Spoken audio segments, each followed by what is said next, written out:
तो आज मैं एक्सप्लेन करने वाला हूँ इंडोनेशिया की सबसे खौफनाक मूवी। ये मूवी इतनी डरावनी है कि इसे देखते हुए आपको अपने आसपास कुछ अजीब सा महसूस होने लगेगा। ये कहानी है एक बच्ची की जिसके अंदर आ जाता है एक शैतान, और वो शैतान अब पूरे गांव में क्या क्या आतंक मचाएगा ये देखना सच में रोंगटे खड़े कर देता है। मैं बात कर रहा हूँ सुमाला मूवी की।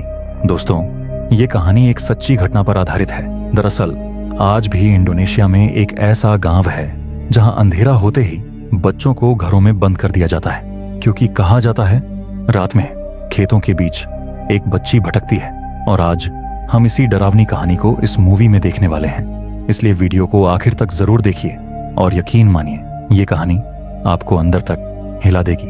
कहानी हमें ले जाती है साल 1976 में इंडोनेशिया के एक छोटे से शांत से गांव सिमारंग में। जारूगंग मार्केट के पास कुछ बच्चे खेतों की तरफ खेलते कूदते जाते दिखाई देते हैं।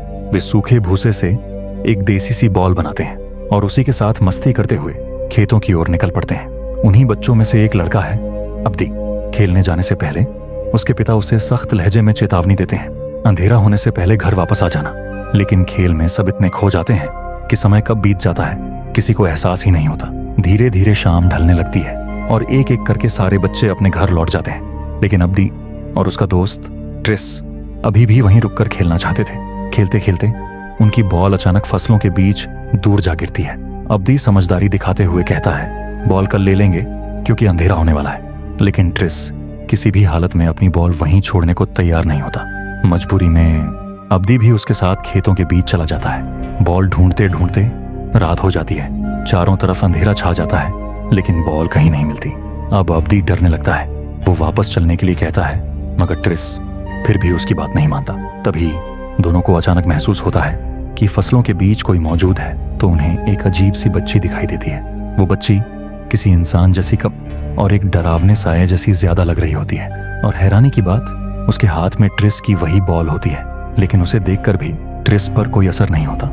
उल्टा वो धीरे धीरे उसकी तरफ खींचता चला जाता है। अब्दी उसे रोकने की पूरी कोशिश करता है लेकिन ट्रिस उसकी बात सुने बिना फसलों के बीच कहीं गुम हो जाता है। और तभी अब्दी की आंखों के सामने वो खौफनाक मंजर घटता है जिसे देखकर उसकी रूह तक कांप उठती है।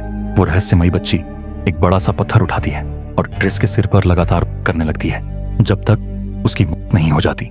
ये सब देखकर अब्दी पूरी तरह घबरा जाता है और वो जान बचाकर सीधे गांव की तरफ दौड़ पड़ता है और उन्हें अपने साथ वापस खेतों की तरफ ले जाता है। लेकिन वहां पर उन्हें कहीं भी टियाट्रेस की लाश नहीं मिलती, मगर वहां पर ढेर सारा खून पड़ा हुआ था। तभी कुछ गांव वालों की नजर नदी की तरफ जाती है जहां उन्हें कुछ अजीब सा दिखाई देता है।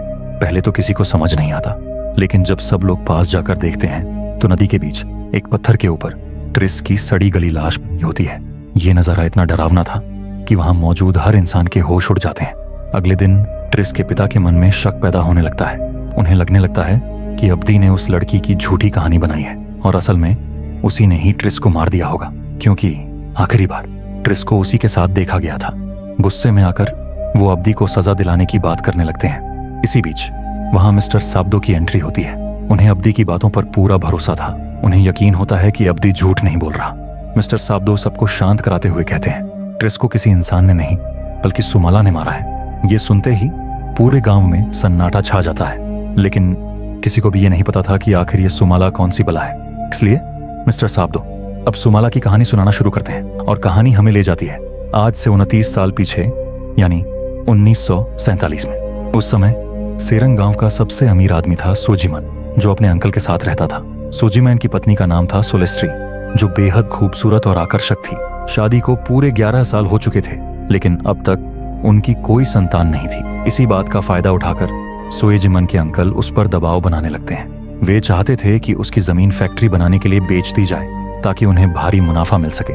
अपनी जमीन तो वो पहले ही बेच चुके थे, लेकिन सोएजिमन अपनी पुश्तैनी जमीन बेचने के लिए बिल्कुल तैयार नहीं था, क्योंकि ये जमीन उसके खानदान की आखिरी निशानी थी। लेकिन उसके अंकल उसे धमकाते हैं। वो कहते हैं कि ये जमीन हसुंकारा फैमिली की भी है और सोएजिमन की कोई संतान नहीं है, इसीलिए बहुत जल्द ये जमीन उनके हाथ में आ जाएगी। ये बातें सोजिमन को अंदर से तोड़ देती हैं। बाद में वो अकेले में अपनी पत्नी सोलेस्ट्री से बात करता है, जिस दौरान वो काफी गुस्से में था। वो अपनी पत्नी से साफ साफ कह देता है, अगर 1 साल के अंदर बच्चा नहीं हुआ तो मैं दूसरी शादी कर लूंगा, क्योंकि मुझे अपनी पुश्तैनी जमीन किसी भी कीमत पर नहीं गंवानी। ये सुनकर सोलेस्ट्री पूरी तरह टूट जाती है।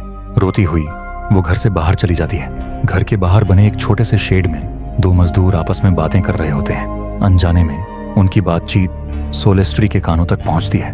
उन्हीं की बातों से उसे ग्रैंडमा तुकिनाह के बारे में पता चलता है, एक ऐसी औरत जो किसी भी महिला को गर्भवती कर सकती थी, लेकिन उसके टोटके और रस्में बेहद खतरनाक मानी जाती थीं।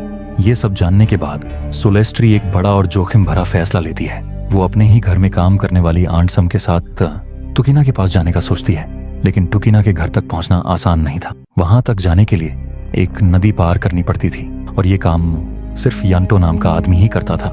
यंटो दोनों औरतों को नाव से नदी पार करवाता है और उन्हें तुकिना के घर के पास छोड़ देता है। तुकिना के घर के अंदर सोलेस्ट्री अकेले जाती है।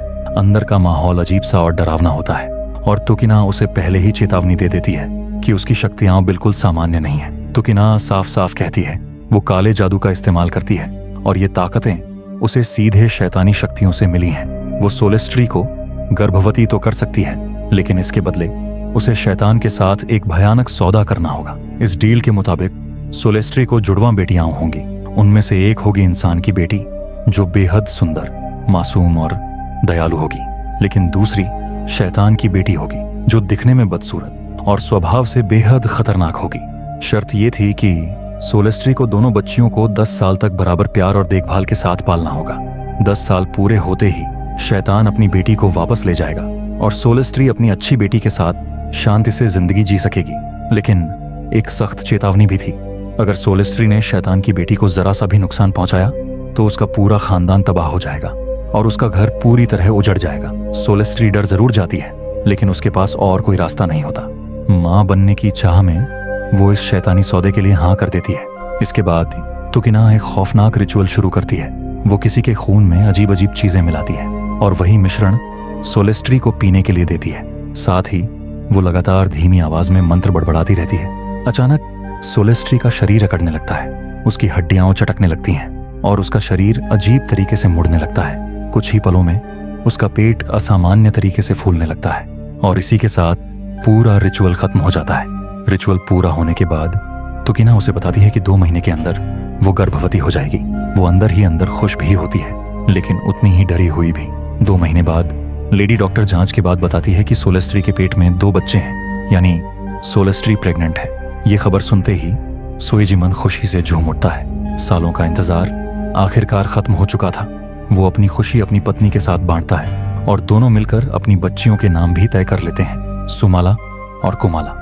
इसके बाद वो अपने सिपाही सुकिर को आदेश देता है कि ये खुशखबरी पूरे गांव में फैला दी जाए। इसके बाद हमें दिखाई देता है कि सोएजिमन बड़े ही गर्व और धूमधाम से सोलेस्ट्री का बेबी शावर सेरेमनी करवाता है, जिसमें वो पूरे गांव को दावत देता है और जश्न मनाता है। रात के गहरे अंधेरे में सोलेस्ट्री प्रेगनेंसी का दर्द झेल रही होती है। आंट सम सोएजिमन को दिलासा देते हुए कहती है, आप चिंता मत कीजिए, हम सब संभाल लेंगे।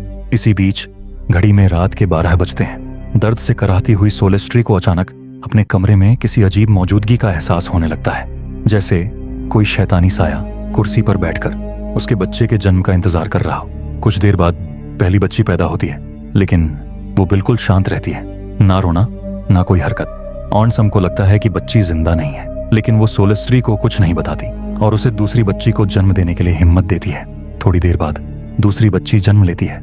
ये आवाज सुनकर सोएजिमन तुरंत कमरे के अंदर आता है। सबसे पहले उसकी नजर उस बच्ची पर पड़ती है जो शांत पड़ी थी और वो उसे मरा हुआ समझकर अंदर से पूरी तरह टूट जाता है। लेकिन जैसे ही उसकी नजर दूसरी बच्ची पर पड़ती है, उसका गुस्सा और भड़क उठता है। वो तुरंत समझ जाता है कि ये कोई सामान्य बच्ची नहीं है। सोएजिमन का धैर्य टूट जाता है। गुस्से में आकर वो बाहर से एक बड़ा सा चाकू लाता है और उस विकृत बच्ची को मारने के लिए हाथ में उठा लेता है। सोलेस्ट्री उसे रोकने की पूरी कोशिश करती है, क्योंकि वो जानती थी कि उसने शैतान से क्या सौदा किया है। लेकिन सोएजिमन को इस डील के बारे में कुछ भी पता नहीं होता और गुस्से में अंधा होकर वो चाकू सीधे उस बच्ची की देता है और उसी पल उस बच्ची की मौत हो जाती है। तभी अचानक वो पहली बच्ची, जो अब तक बिल्कुल शांत थी, जोर जोर से रोने लगती है। खुशी में वो तुरंत गांव वालों को ये खुशखबरी सुनाने के लिए कहता है। इसके बाद कहानी 3 साल आगे बढ़ती है, यानी 1950 में। जो बच्ची जिंदा बची थी उसका नाम रखा जाता है कुमाला, लेकिन वो जन्म से ही बाईं तरफ से विकलांग होती है। 3 साल की होने के बावजूद वो ठीक से ना बोल पाती है और न ही अपने पैरों पर चल पाती है। अब करीब 2 साल बाद का सीन हम देखते हैं। कुमाला आंगन में अपनी साइकिल से खेल रही होती है। तभी सोलेस्ट्री उसे खेलने से मना करती है, लेकिन अचानक कुमाला गुस्से में उस पर चिल्लाने लगती है। ये सब सोएजिमान अपनी आंखों से देख रहा होता है। वो गुस्से और दर्द में सीधे अपने कमरे में चली जाती है और अपना सिर बार बार बिस्तर पर पटकने लगती है।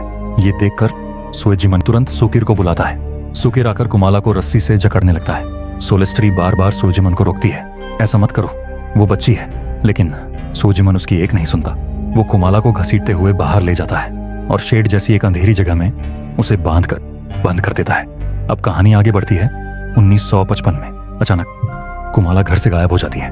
उसे कहीं नहीं देखकर घर वाले घबरा जाते हैं और सब उसे ढूंढने लगते हैं। लेकिन कुमाला किसी तरह निकलकर बाजार तक पहुंच जाती है। वहां कुछ बच्चे आपस में गेंद से खेल रहे होते हैं। जैसे ही उनकी नजर कुमाला पर पड़ती है, वो उसकी डिसेबिलिटी का मजाक उड़ाने लगते हैं। उनमें से एक बच्चा हंसते हुए कहता है, अरे ये तो सोएजिमान की पागल बेटी कुमाला है। फिर कुछ बच्चे उसका मजाक उड़ाते हैं और धीरे धीरे बात इतनी बढ़ जाती है कि वो कुमाला पर बुरी तरह पत्थर फेंकने लगते हैं। कुमाला कुछ नहीं कर पाती। वो बस वहीं खड़ी खड़ी चुपचाप रोती रहती है। दूर खड़े सोएजिमान और सोलेस्ट्री ये सब देख रहे होते हैं, लेकिन कोई भी उसकी मदद के लिए आगे नहीं आता। सोएजिमान का गुस्सा फट पड़ता है। वो कुमाला को पकड़कर जबरदस्ती वापस घर लाता है, सीधे उसी शेड में, और फिर सुकिर से अपना हंटर मंगवाता है। असल में सोएजिमान ने कुमाला को कई बार बाहर जाने से मना किया था, लेकिन आज भी वो चुपके से बाजार चली गई। आंट सैम, जो कुमाला से सच में बहुत प्यार करती थी, बार बार सोएजिमान से मिन्नत करती है, उसे मत मारिए, वो बच्ची है। सोलेस्ट्री भी उसे रोकने की कोशिश करती है, लेकिन सोएजिमान किसी की एक नहीं सुनता। कुछ देर बाद आंट सैम उसके जख्मों पर दवा लगा रही होती है और कुमाला बस सिसक सिसक कर रोती रहती है। उस बेचारी को तो ये भी समझ नहीं आता कि आखिर उसकी गलती क्या थी। उसे शांत करने के लिए आंट सैम प्यार से उससे पियानो बजाने को कहती है। फिर वो उसे एक डॉल देती है जो उसने सिर्फ कुमाला के लिए अपने हाथों से बनाई थी। दरअसल वो डॉल कुमाला के 8वें जन्मदिन का तोहफा था।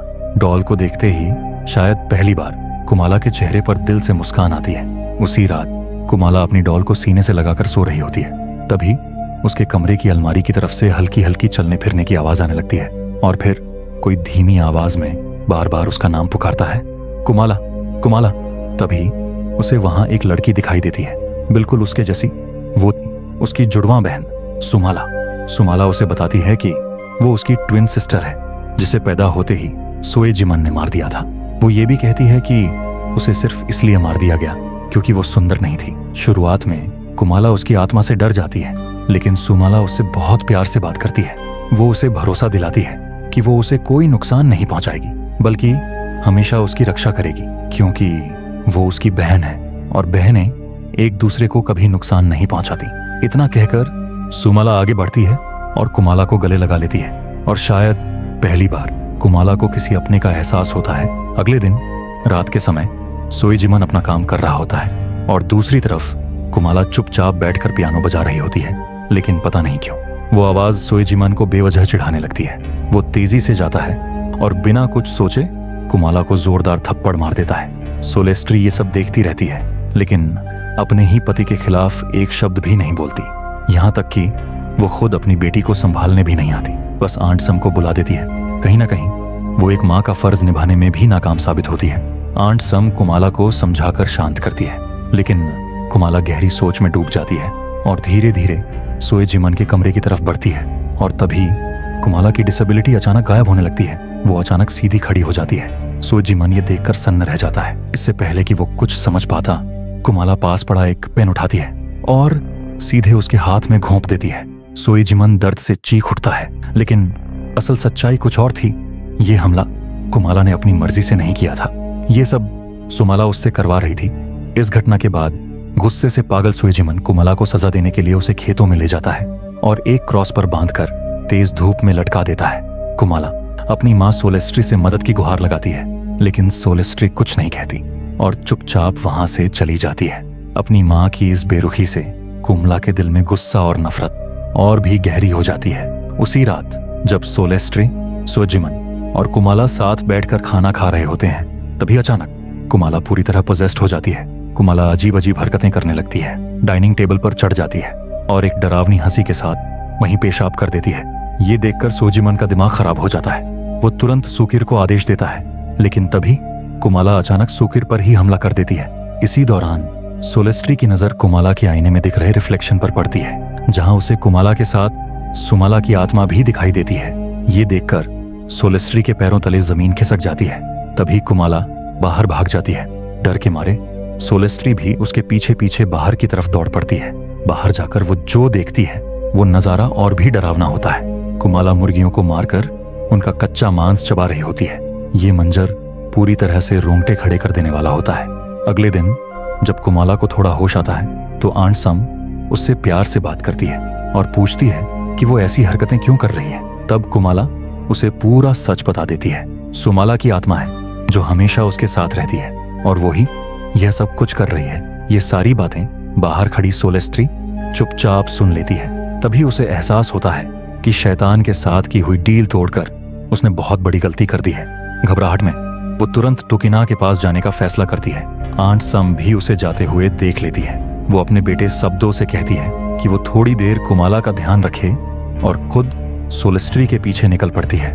दोस्तों, अगर आपने आंट सम के बेटे के नाम पर गौर किया होगा तो उसका नाम भी शब्दो ही है, और गांव वालों को जो ये पूरी कहानी सुना रहा है उसका नाम भी शब्दो है। यानी आंट सम का बेटा ही गांव वालों को ये पूरी कहानी सुना रहा होता है। मतलब ये पूरी कहानी उसी की आंखों देखी सच्चाई है। वापस कहानी में आते हैं। सोलेस्ट्री सीधे मिस्टर यांटो के पास जाती है और उससे कहती है कि उसे नाव से टुकिना के पास ले चले, लेकिन यंटो उसे बताता है कि टुकिना की तो पिछले महीने ही मौत हो चुकी है। ये सुनते ही सोलेस्ट्री पूरी तरह टूट जाती है, क्योंकि टुकिना के अलावा उसकी मदद करने वाला अब कोई भी नहीं बचा था।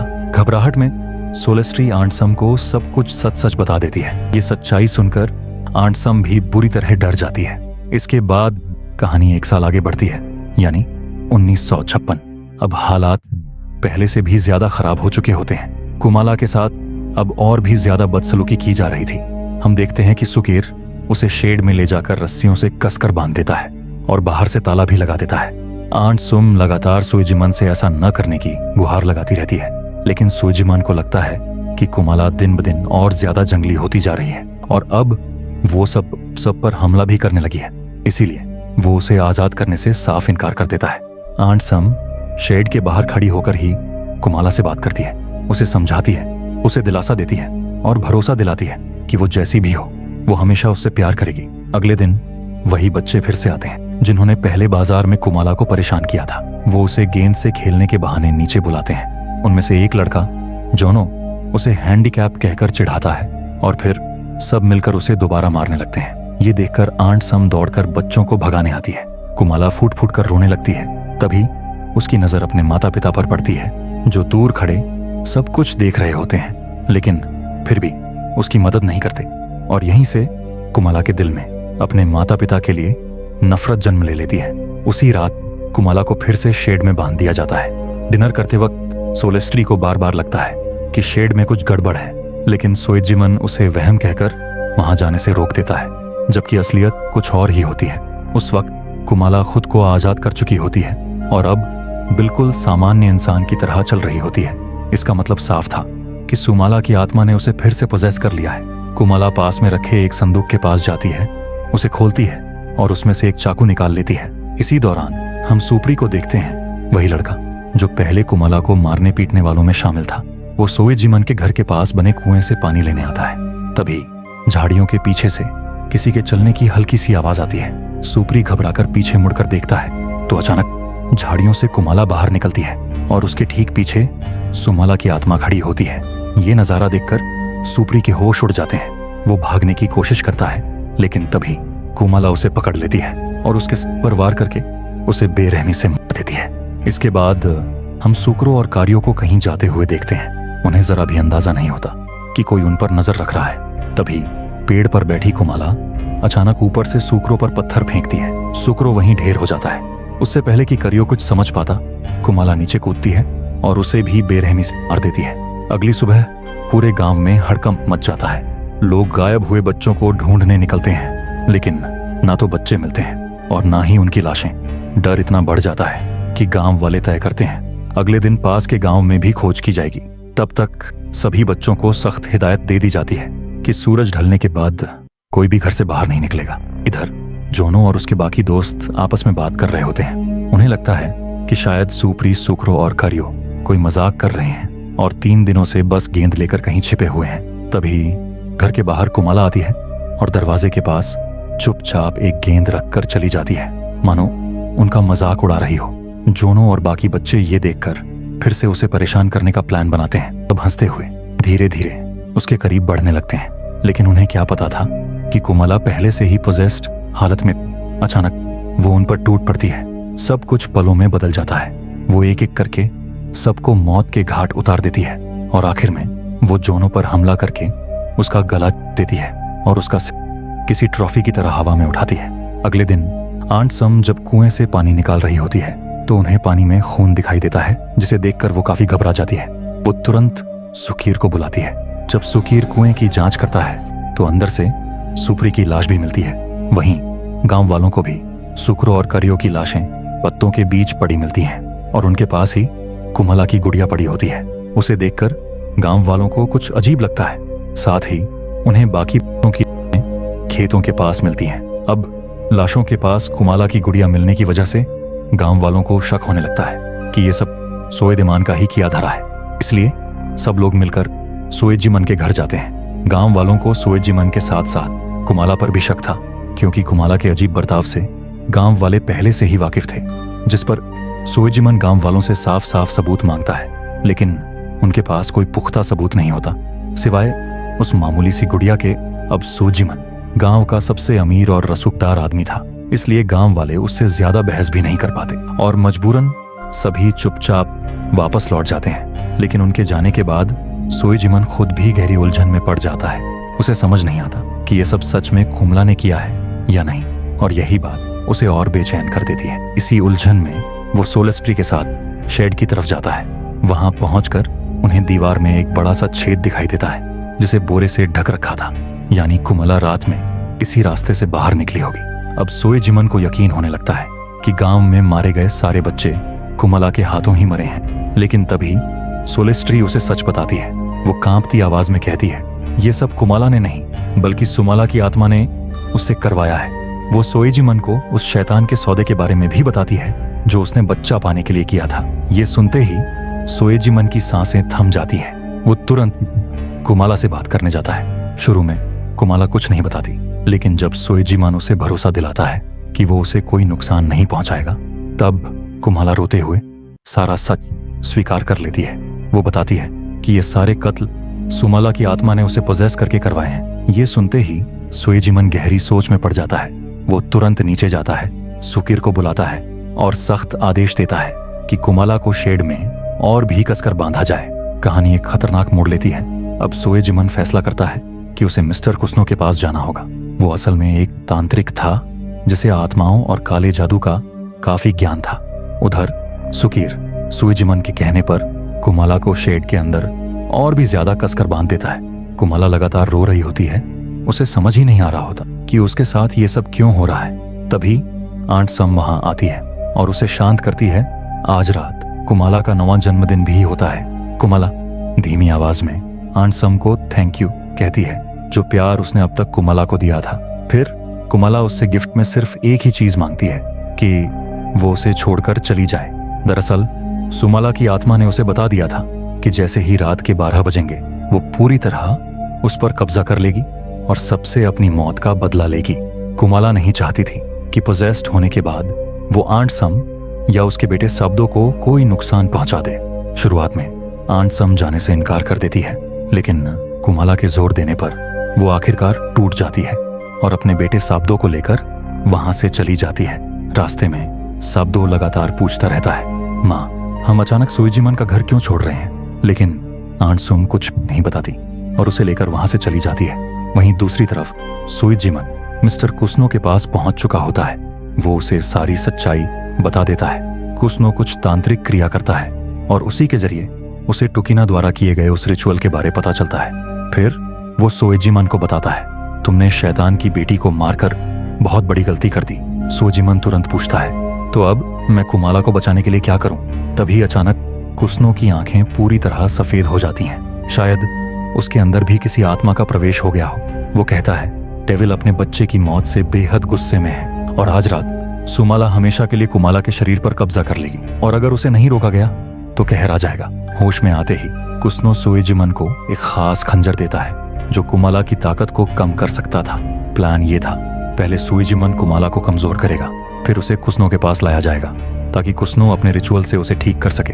कुस्नो बताता है अगर हालात काबू से बाहर चले गए तो सोएजिमन को यह खंजर कुमाला के बिल्कुल दिल में घोंपना होगा, जिसमें सुमाला के साथ कुमाला भी मारी जाएगी। इस बात को मानते हुए सोएजिमन खंजर लेकर घर की ओर निकल पड़ता है। इधर रात में सुकीर की नींद अचानक कुमाला की आवाज से खुलती है। कुमाला खुद को आजाद कर चुकी होती है। वो सुकीर के घर के बाहर रोने का नाटक करती है। जैसे ही सुकीर उसे पकड़ने की कोशिश करता है, कुमाला उस पर चाकू से हमला कर देती है, मगर वो किसी तरह बच जाता है। अपनी जान बचाने के लिए वो वहां से भागने लगता है, लेकिन कुमाला तुरंत उसकी ओर एक चाकू फेंकती है जो उसके सीने से होते हुए बाहर निकल जाता है। इसके बाद वो बेरहमी से उसका गला देती है। अब कहानी का अगला शिकार बनने वाली थी सोलेस्ट्री। वो अपने कमरे में गहरी नींद में सो रही होती है। तभी अचानक उसके कानों में पियानो की आवाज पड़ती है। धीरे धीरे वो पियानो वाले कमरे की तरफ बढ़ती है। कुमाला पियानो बजा रही होती है और अगले ही पल कुमाला चाकू लेकर उसकी तरफ बढ़ने लगती है। तभी सोलेस्टर आईने में देखती है कि यह सब सुमाला की आत्मा उससे करवा रही है। सोलेस्टर कांपते हुए पीछे की ओर चलने लगती है, लेकिन तभी वो सुकिर की लटकती हुई लाश से टकरा जाती है। डर के मारे सोलेस्टर भागते हुए एक कमरे में छुपती है और दरवाजे के सामने एक भारी टेबल खिसका देती है ताकि कुमाला अंदर ना आ सके। लेकिन इसके बावजूद कुमाला दरवाजा तोड़कर अंदर आ जाती है। सोलेस्ट्री उसे समझाने की कोशिश करती है। वो कहती है मैंने कभी जानबूझकर कुछ गलत नहीं किया, हालात मेरे हाथ में नहीं थे। मैं तुम्हें भी बचाना चाहती थी सुमाला, लेकिन डर की वजह से सोएजिमन को सच्चाई नहीं बता पाई। लेकिन सुमाला पर इन बातों का कोई असर नहीं होता। उसके हिसाब से सोलेस्ट्री बस अपनी जान बचाने की कोशिश कर रही थी। अब सोलेस्ट्री को अपनी गलती का एहसास है। वो सुमाला से अपनी आखिरी इच्छा मांगती है कि उसे एक बार कुमाला से बात करने दिया जाए। सुमाला मान जाती है और शरीर का कंट्रोल कुमला को दे देती है। सोलेस्ट्री रोते हुए कुमाला से माफी मांगती है। वो कहती है मैं एक अच्छी माँ नहीं बन पाई। कुमाला अपनी माँ की यह हालत देखकर दुखी हो जाती है और अपनी तरफ से सोलेस्ट्री को माफ कर देती है, लेकिन सुमाला अपनी माँ को माफ करने के लिए तैयार नहीं होती। बेरहमी से उसके कर उसे मार डालती है।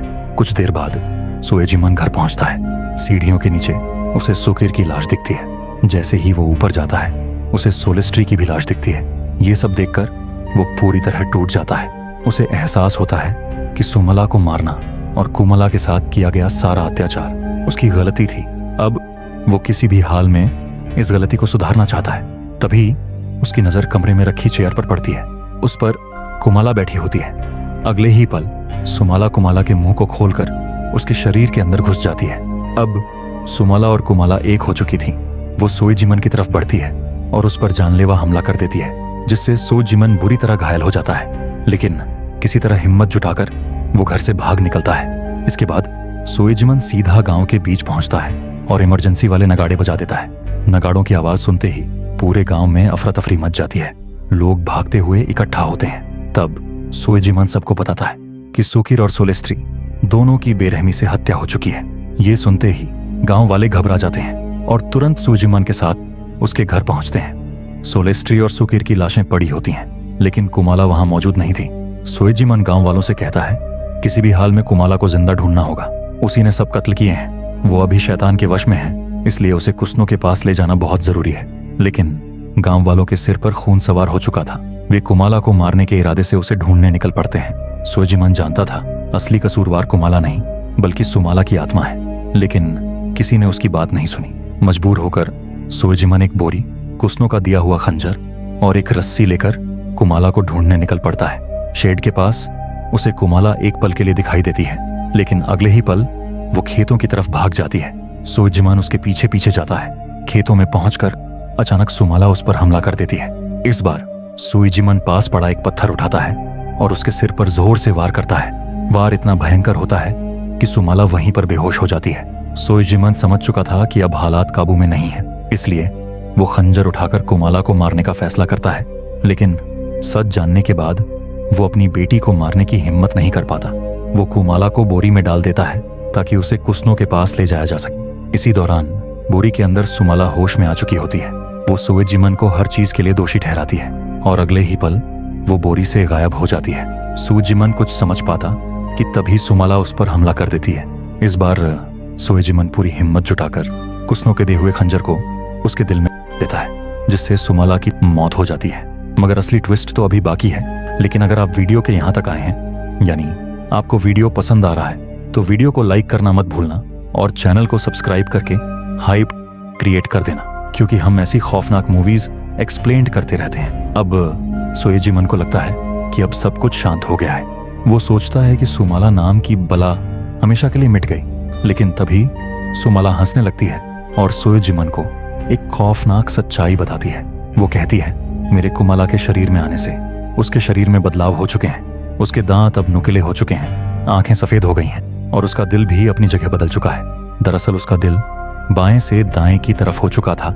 इसका मतलब सुइजिमन का खंजर दिल में लगा ही नहीं और सुमाला जिंदा बच गई। इसके बाद सुमाला बेरहमी की सारी हदें पार कर देती है। 2 लकड़ी के टुकड़े उठाकर उस आंखों में घुसा देती है और इसी के साथ सुइजिमन दर्दनाक तरीके से मारा जाता है। अगली सुबह गांव वालों को खेतों में सुइजिमन की लाश मिलती है, उसी तरह क्रॉस पर लटकी हुई जैसे उसने कभी कुमाला को सजा देने के लिए टांगा था।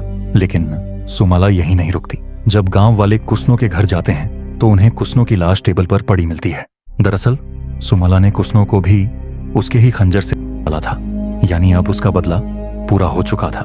इसके बाद कहानी वापस वर्तमान में आती है, जहां साब्दो अपनी कहानी खत्म करता है। वो बताता है कि तभी से माना जाता है कि सुमाला यानी शैतान की बच्ची इस गांव में भटकती है, इसलिए किसी भी बच्चे को रात के समय बाहर निकलने की इजाजत नहीं दी जाती। अब सच्चाई जानने के बाद गांव वाले अपने घरों के बाहर सुमाला के लिए ऑफरिंग रखते हैं ताकि वह उन्हें कोई नुकसान न पहुंचाए। लेकिन ट्रिस के पिता ने सच्चाई जानने के बावजूद भी ऑफरिंग नहीं रखी, क्योंकि उसे अब भी यही लगता था कि ट्रिस को सुमाला ने नहीं बल्कि अब्दी ने मारा है। सुमाला तो बस एक बनी बनाई कहानी है। इसी उलझन में ट्रिस के पिता रात को बाहर आते हैं सच्चाई जानने के लिए, लेकिन आगे का नजारा देखकर उनकी सांसें थम जाती हैं। उन्हें एक जगह सुमाला दिखाई देती है जो किसी को मजे से खा रही थी और फिर हमें बताया जाता है कि यह कहानी सच्ची घटना पर आधारित है। असल दुनिया में भी सिमारंग नाम का एक गांव है जहां आज भी माना जाता है कि सुमाला की आत्मा गांव में भटकती है। इसी वजह से वहां अंधेरा होने के बाद बच्चों को बाहर नहीं जाने दिया जाता। और इसी के साथ ये मूवी यहीं पर खत्म होती है। अगर आपको ये वीडियो पसंद आया है तो आपको मेरा ये वीडियो भी जरूर देखना चाहिए। इस मूवी में एक जंगल दिखाया गया है जहां जाने वाला इंसान कभी जिंदा लौट कर नहीं आता, और जब आपको पता चलेगा कि उस जंगल में ऐसा क्या है जो लोगों को गायब कर रहा है और उन लोगों के साथ असल में क्या होता है, तो आपकी रूह कांप जाएगी। इसलिए इस वीडियो को बिल्कुल भी मिस मत करना।